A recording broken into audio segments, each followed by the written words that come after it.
But first, Tatum Trouba, a young distressed bartender troubled by her partner's recent actions, comes in with questions. Tatum's cries for help find an ear in Cheaters. I started working at a bar a couple years ago, and he actually came in with his friends, and that's how we met. And then after that, almost every single time that I worked, he would come in and just hang out with me, talk to me. We started out being friends, and then he asked me out on a couple dates, got my number, and then that's how it started, and I've been in love with him ever since then.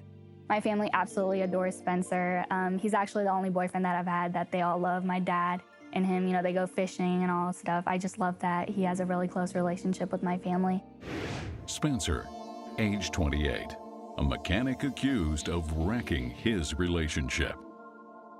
Armed with info from Tatum, Cheaters HQ stations a squad of investigators to surveil the suspect's residence. Sometime later, detectives spot the suspect, known only as Spencer, as he gets into his vehicle. Spencer drives a short distance to a movie theater. An unknown female waits on the suspect. She greets him with a warm hug. The two enter the building for an afternoon at the cinema. In the beginning, we would hang out almost every day, before work, before school, after school.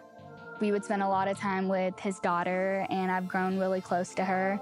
And whenever she's staying with us, she hangs out with us. We spend a lot of time together. Or recently, we don't really even see each other that much. He's always out with the boys, or he's working late, and I'm taking care of his daughter. And sometimes she wants to call him and say goodnight, and he's not picking up the phone. Phone calls are really brief and short. Whenever I confront him about these issues, he actually never used to insult me, but now he's saying I'm insecure, I'm clingy, I'm acting crazy, I'm just complaining about watching his daughter, which I don't mind, but I would rather him be there with me than just me being alone with her and him not answering calls, not coming to see us ever.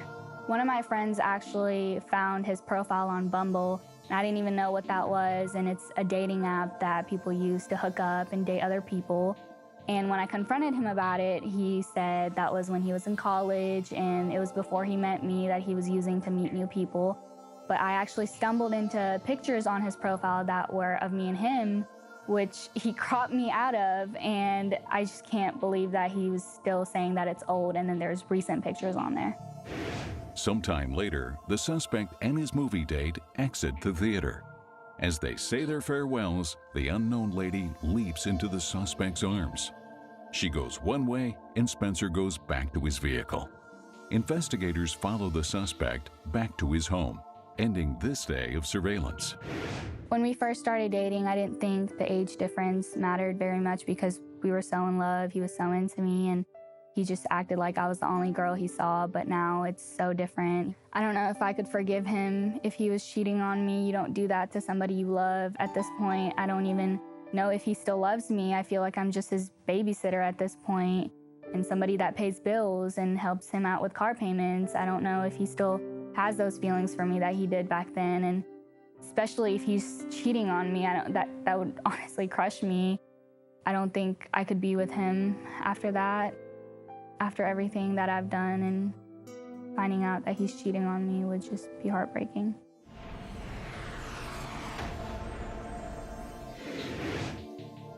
Cheaters' agents continued to stake out the suspect's residence. Sometime later, Spencer gets spotted leaving by a team of private eyes. The suspect drives through town, followed by Cheaters' detectives to a tavern. Interior footage provided by the Cheaters operator captures images of the suspect and his companion, identified only as Krista. Spencer and his date spend the afternoon in conversation. Sometime later, Spencer leaves the pub. Trailed by a Cheaters minion, the suspect drives home. This concludes the day's investigation. Sticking to the plan, investigators continue to keep their descrying eyes on the home of the suspect.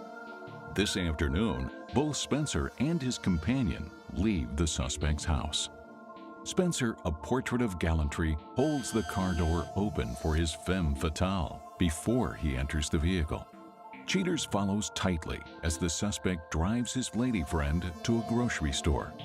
The pair peruses the adult aisle. Sometime later, having purchased their items, Spencer escorts his playmate back to his vehicle. Cheaters trails the suspect and Krista back to his abode.